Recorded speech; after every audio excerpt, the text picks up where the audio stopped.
Hello everyone, it's Reese. Welcome back to the channel. So I finally got it to work. This is just a diecast cars chill-in chat. I'm going to be showing some diecast cars, some new finds and some older finds as well. We're also going to be talking about the diecast car community topics as well, and what everyone thinks of the premiums getting raised in price for grocery stores across the USA for any premium diecast cars in grocery stores or probably even Hobby Lobby, because I haven't been to Hobby Lobby in a while, but I know they're going to be raised there as well too, because it's no matter what toy cars you buy, they're going to have some sort of tariff on them, and it's if it's made in China, it's going to have a huge bigger tariff, and it's going to be a lot more then. So I just, wanted to mention that, our collector is going to start buying less toy cars then because of the tariff in, China. And for all toy cars made in China, they're going to go up in price more than the other ones are because of that. And that's something out of a lot of our control, unfortunately, for us diecast car collectors.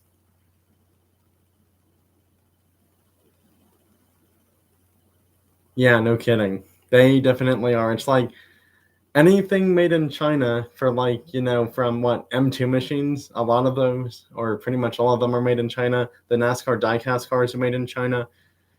I saw a Google article from Mattel, and it's they're not really thinking that diecast car and or toy car or toy manufacturing in general really is going to ever fully happen in the US for a lot of these products. And it's even if it did, it still would take a few months just to get the products made, because it's you have to have a prototype, you have to get the car approved by the company and all that other stuff, and actually you have to make sketches of the cars too before you actually make them as a prototype.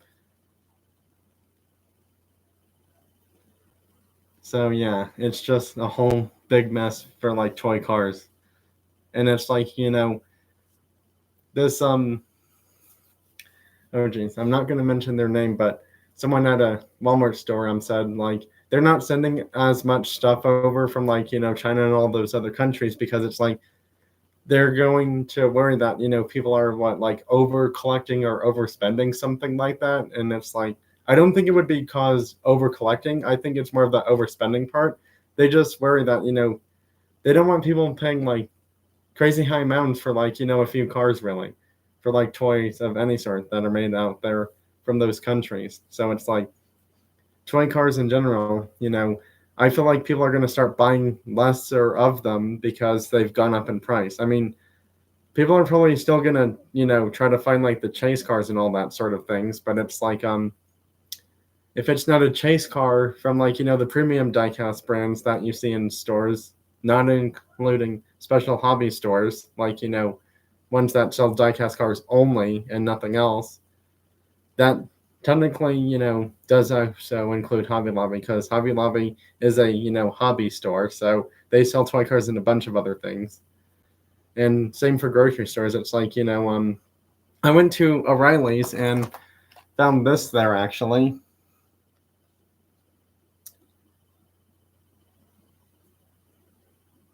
Now this one's staying unopened because I do have one of these already, but I paid even more for this at Colorado Diecast the last time I went there, because it's they buy them from collectors or something like that. So that's why they have to charge you a higher price. They buy them from collections and sellers, that sort of thing. This is my technically second NASCAR liquid color chase in my collection, after I traded one away a few weeks or about a month or two ago. I found this one at Walmart, and I am so glad I actually got it before these went up in price, because all the NASCAR diecast cars are all made in China. So it's that's a good thing for me that I was able to get this NASCAR liquid color chase piece before the prices went doubled up. All the M2s are now gone up $2 or $4 in price just about. The majorette cars are almost $8 plus tax in store. So yeah, that's just it's really crazy. I just I really wish things could be cheaper, but it's like, sadly they're just not.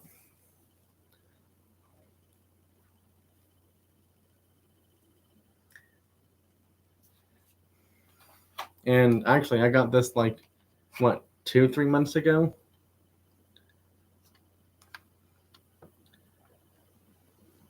Now, here's the thing though. I haven't shown like all of them, but probably gonna make a video or something, video or post sometime this weekend possibly. And now here's the thing. How do I say this? I can't do international shipping, especially, even with the tariffs happening, it's like it's not like, how do I say this? They're not buying it from that country, obviously, if I was to send it, but it's like even international shipping is expensive. So yeah. And I wonder if shipping costs are gonna go up or not, to be honest, with all this stuff happening. Because I did actually have my, if anyone hasn't seen it, my 750 subscribers and or late Easter giveaway has already ended. All the winners have reached out and contacted me. They've all emailed me. For any of you that haven't seen those posts on my YouTube post community page, I definitely recommend you check those because even if you didn't win, you still, I think should congratulate the winners. But that's just my say on that thing. So yeah, but I still have to get those sent out actually to the 3 winners. I know who they are because I have them posted on my YouTube channel. So don't think I've forgotten about that. I just, haven't had the time to like get to the post office because obviously, well, I don't drive that often. Yeah, sadly, because I don't have a driver's license, it's not like I can go to the post office that often to do that sort of thing. Anyways, I found these 2 today. I do actually have that R32 Skyline. I can't recall exactly where I ended up getting it at though, but I know I have it. I think it was from a different Fast and Furious set from like 1 or 2 years ago. So I can't recall exactly what store I would have gotten it from then at that point. And then this one's not the Chase, but I don't think I actually have any of these in my collection from M2s yet. Now the Chase of this would have had like shiny green rims and shiny green bumpers, but this old 1970 Nissan or Datsun Z car with the Japanese Sprite livery is really cool looking. Yeah, it's a 1970 Nissan Fairlady Z432, and then there's like Japanese writing next to it. And this is from release A51, so in case anyone wanted to know that information, now you know.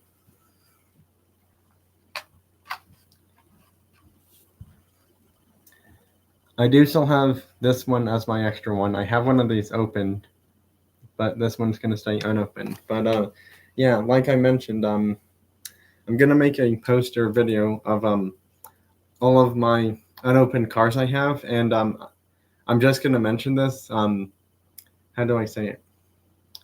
In the, diecast car collecting community or like any hobby collecting community, you don't want to be like, ripped off or scammed when you're like doing trading of any sorts. So it's like, even if I do like trades, it's like, obviously I have to, talk with parents first, make sure that they're okay with the trades if I, do any of those in future. And then the other thing is obviously I have to have money for shipping, once they approve the trades to happen. Again, I'm not saying I'm like trading anything right now during this live stream, obviously, because I'm not showing things to do that with in this live stream.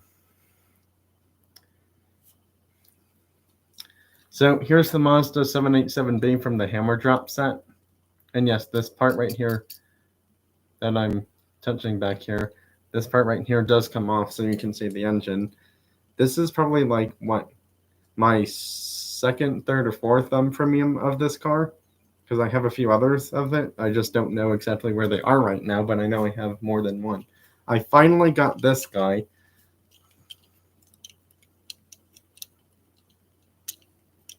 Yep, finally got the Optimus Prime one from 2025 F case. Could never find it before, actually. But finally have it.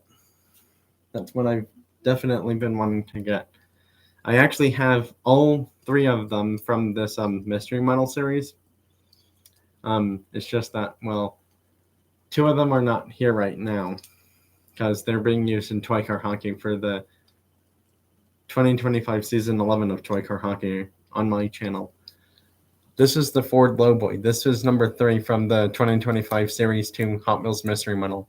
Now, as of right now, Hot Wheels and Matchbox basic cars are still like $1.18 plus tax, including the mystery model ones. But it's like I kind of feel like sooner or later those are probably going to go up by like $1 maybe. But it's like $2.18 plus tax for like a basic toy car isn't like overpriced unless it's a fantasy car.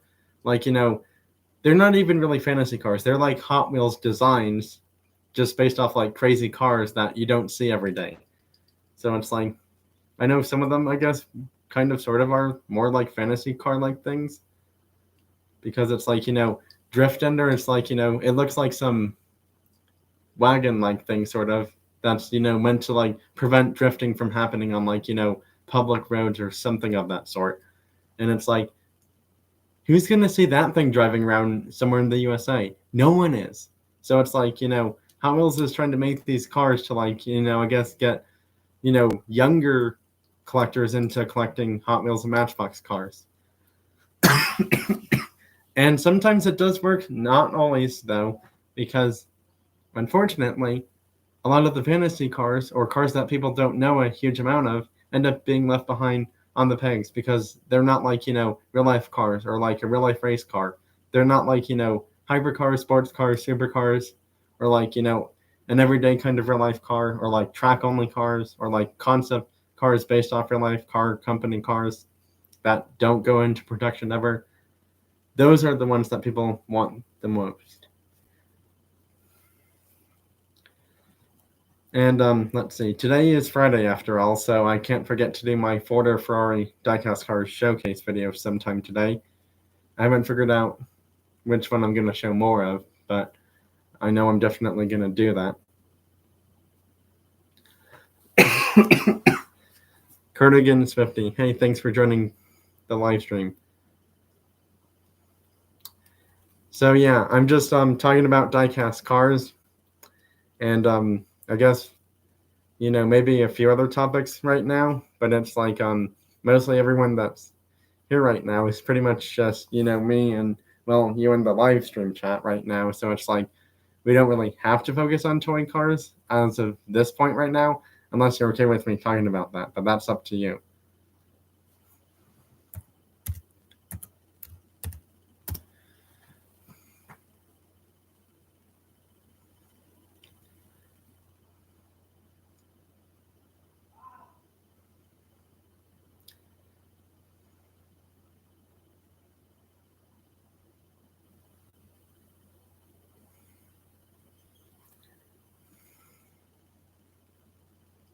Thanks.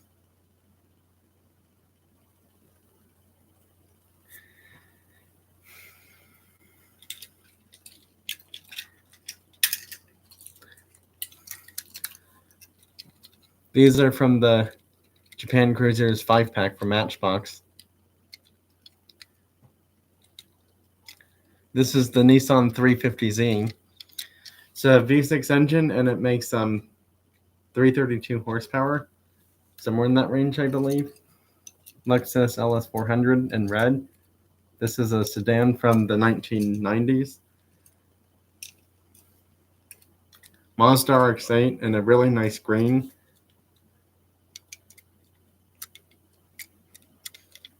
I mean, I did call this a chill-in chat as well, so it's like, we can talk about other things besides diecast cars.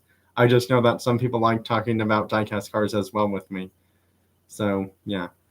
And actually, that's from the Eras Tour. I actually went there for Indy Night 3, which was actually her last stop before heading off to Canada to wrap up the Eras Tour. But 2 people, one person on YouTube and a few other people, I guess, are saying that Taylor Swift might possibly have another concert tour happening But it's like, again, Taylor herself and like her team haven't fully like given us any information or details if that's really going to happen or not.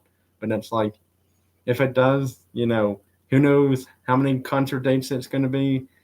It's probably not going to be as long as the Eras Tour is my guess. It's probably going to be a smaller one if she does tour again, but it's like, as of right now, it's like nothing's really fully confirmed, and it's like, where's Reputation Taylor's version? Because I found out if she doesn't release it by August 16th, she doesn't have the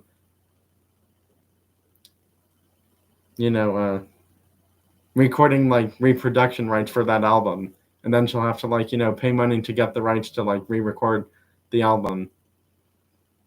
But again, it's like money for Taylor Swift is not really an object, and it's like it really shouldn't be for someone of like her what she does and stands for people.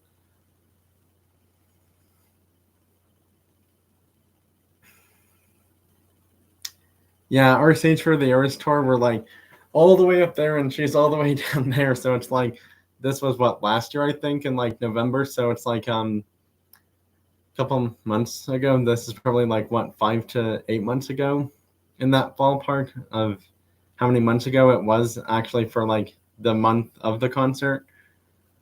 So yeah, it was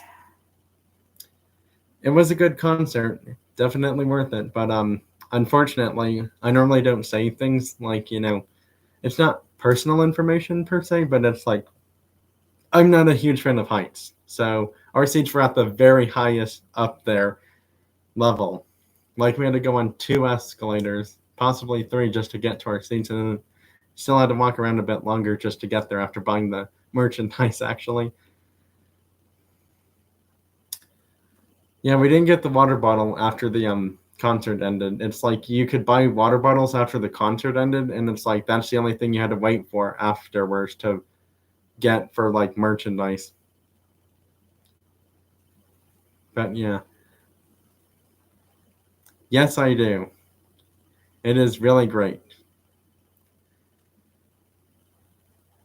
Now, technically, we can't see it, but my background picture on my YouTube channel is actually, well, something you might like.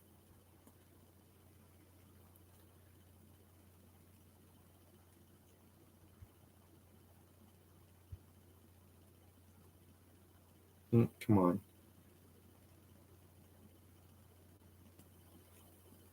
Well, it's kind of.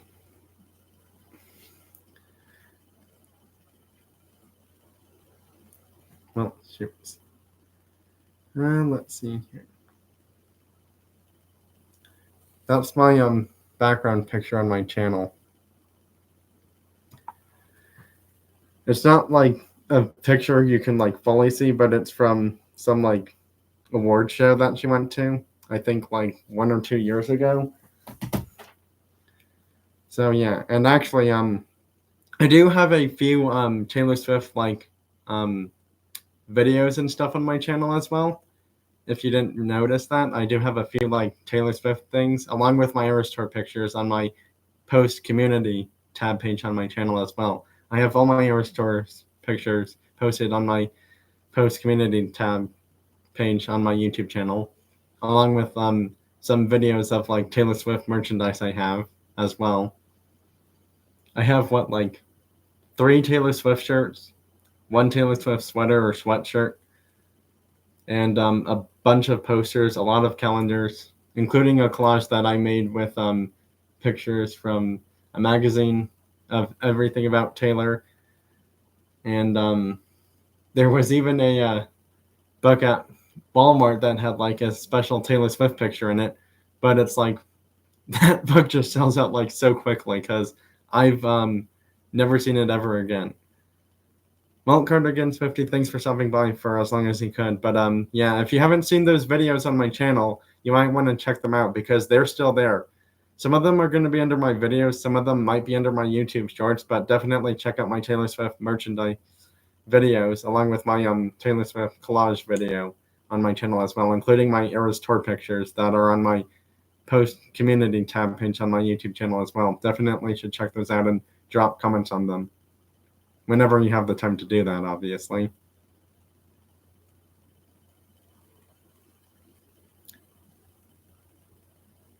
Because I understand that people are busy nowadays. And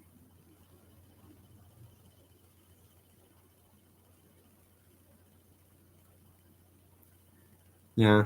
And actually, one of the Taylor posters I have was actually given to me by a friend's mom, and it turns out it's worth $50 on eBay. But it's like now I'm wondering how much it's worth now, because it's like there's some small like imperfections on it, but it's like, if there's a Taylor Swift fan out there that doesn't have that poster, it's like they're gonna pay who knows how much money for that if they want it that dang badly. But yeah, it's the only one I have of that poster. But it's a pretty dang big poster, and it takes up quite a lot of space. Now, it's not a signed poster, it's just an old Taylor Swift country poster, so I guess I can kind of understand why it's worth a lot now. But yeah, I'm glad that, I was able to talk about diecast cars and, some music related type things. I'm actually going to 2 or 3 concerts this year for actual singers or bands. One of them fits in the Tantrums. One of them sticks with Kevin Cronin and Don Felder. Kevin Cronin's the lead singer of REO Speedwagon. Don Felder is the Eagles guitar player. And while Styx is obviously, 1980s classic rock band. Fits in the Tantrums like pop rock and pop music as well. I kind of would categorize them more as pop rock. But some of their songs are more pop than pop rock, so it's kind of a mix of both.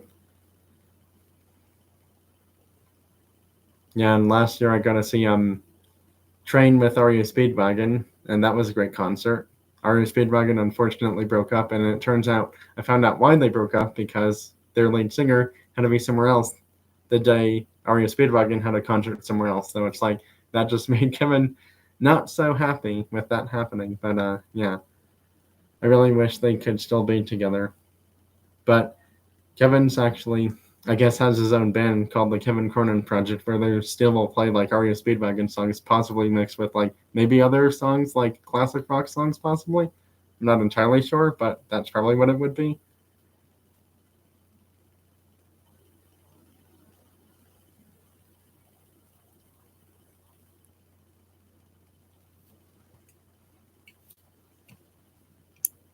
Oh shoot, did something break?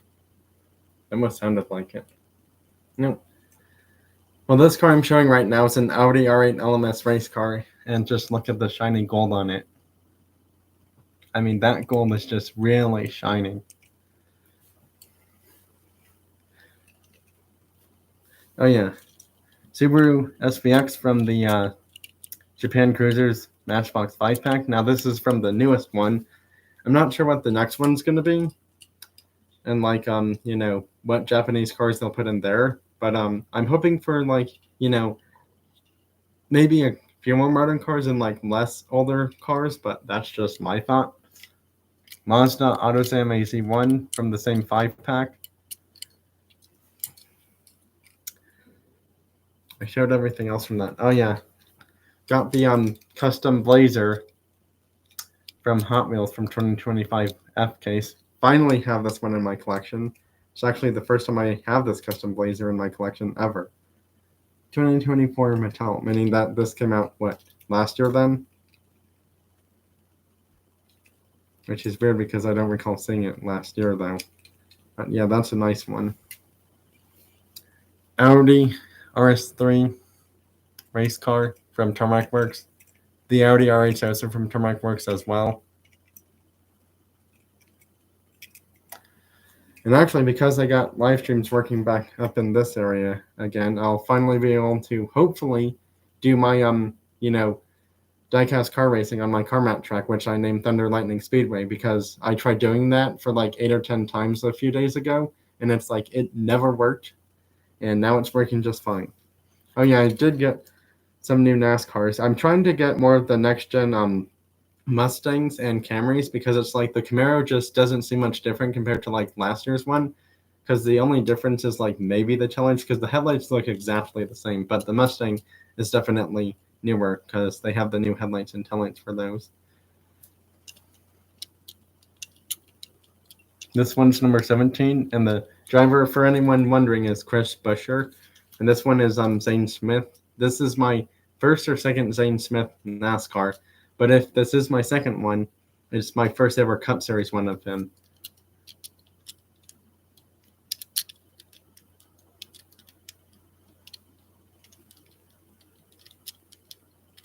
I have like 3 or 4 next-gen Camry NASCAR diecast cars, and I'm hoping to get a few more. I mean, I don't need to collect like every single next-gen Camry. I'm just going to collect a few, like probably 10, maybe 20 at max, and then just stop there. And like same with the Mustangs, and probably same with the Camaro. So it's like, what, 20 times 3 is 60, so that'll be 60 next-gen cars in total. Well, just have a few more to show. Pano's LMP1 Roadster S treasure hunt car that I got from a diecast car event. Yes, I did pay $4 for it. I could have brought trades there, but it's like, I guess I just missed my chance of doing that because there was a lot more people at that toy car show. And it's like, if I had brought trades there, it would have really helped me get a few more things that I really wanted there as well. Shelby covered Daytona Coupe. I have mentioned this a few times. I don't understand why these colors remind me of a Lotus race car, but somehow they just do. And let's see. I think I showed that guy already. Showed this one already, I do believe. I think so. So yeah, that's pretty much just about it for this live stream. The only other cool thing that I found recently for diecast cars or toy cars is the Honda City 2 Turbo Treasure Hunt. My latest super that I found was the Datsun Sunny truck, and well, I have only one of it, so it's like that one's not really for trade anytime soon, unfortunately. So it's like if I find a second one by some miracle, then that one would be. But it's like, I just don't find supers that often. I've found like, what, 3 to 5 supers in like, what, 6+ years of collecting diecast cars? Because I've been doing diecast card collecting for probably, what, like 8 to 12 years already by now? Probably even longer for all I know. And it's like, I just don't find a huge amount of supers. Because, you know, collectors go to stores like early in the morning, midday, or late at night even. And that's why, you know, that's one reason why we don't see certain things we want on the pegs. And it's like, oh, so not all stores, but unfortunately, some stores will have employees that collect diecast cars, and it's like, some of those people even buy them while they're working, and it's like, that shouldn't be allowed, because it's like, I don't know. I'm not going to go into too many details, but it's like, that seems like that shouldn't be allowed to happen, you know, while people are working.